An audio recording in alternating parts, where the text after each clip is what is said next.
I am F نے 3 ارب dollar کا package منظور کر لیا ہے. پیسے آ جائیں گے آدھے 3 کوارٹر میں، یعنی 9 ماہ میں یہ پیسے رقم آئے گی. کیا کہنا چاہیں گے، یہ شادیانے ٹھیک بج رہے ہیں یا یہ آگے جا کے مصیبت پیدا کر دیں گے؟ دیکھیں اس وقت کنڈیشن جو تھی نا، اس میں جب جو آئی ایم ایف کا پیکج نہ ملنے کی وجہ سے ہماری پرابلم بڑھ رہی تھی. آئی ایم ایف کے پیسے کا مطلب یہ نہیں کہ $3 بلین سے ہمارے مسائل حل ہو جائیں گے. ہمارے مسائل آئی ایم ایف کی سرٹیفکیٹ سے حل ہو گئے.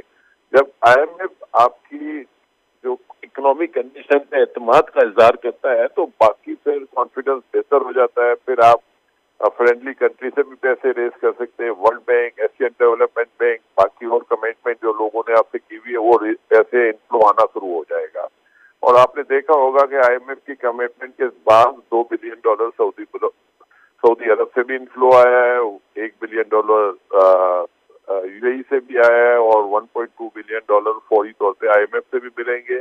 اور مارکیٹ میں بھی ڈالر پہ پریشر آیا ہے، روپی تھوڑا اسٹرانگ ہوا ہے.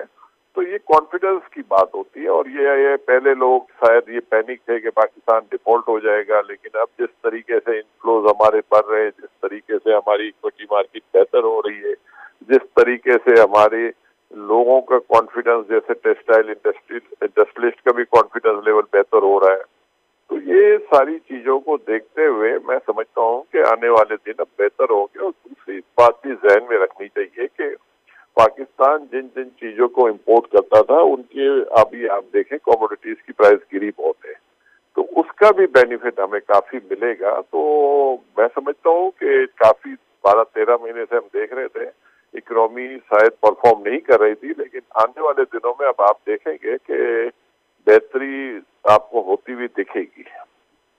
ہاں، لیکن عقیل صاحب، جس طریقے سے لاسٹ 1 سال میں یا 1.25 سال آپ کر لیں گے، 1 سال سے زائد کے 14 مہینوں میں، جس طریقے سے 15 مہینوں میں ڈالر یا آپ کہیں افراط زر کی شرح جس طریقے سے ہوئی ہے اور جس طرح پیسے کی بے قدری ہوئی ہے، تو اگر کموڈیٹیز کی انٹرنیشنل مارکیٹ میں کم بھی ہوئی ہے قیمت، لیکن جو کیونکہ ہمارے پیسے کی قدر کم ہو گئی اور ڈالر جو ہے وہ تقریباً 100 روپے سے بھی زائد کا اس میں اضافہ ہوا 1 سال میں، تو وہ تو وہیں بیلنس ہو گئی. اگر آپ کو اس وقت یعنی مارچ میں اگر وہ آپ کو ڈیڑھ آپ جو ارب بات ڈالر کہہ مل رہے رہے ہیں نا، تھے. دیکھیں آپ جو بات کر رہے ہیں پریویس یہ ہوا تھا کہ ڈیویلیویشن پلس کوموڈیٹیز کی پرائس بڑھی تھی، تو ہمارے ساتھ امپیکٹ ڈبل آ رہا تھا.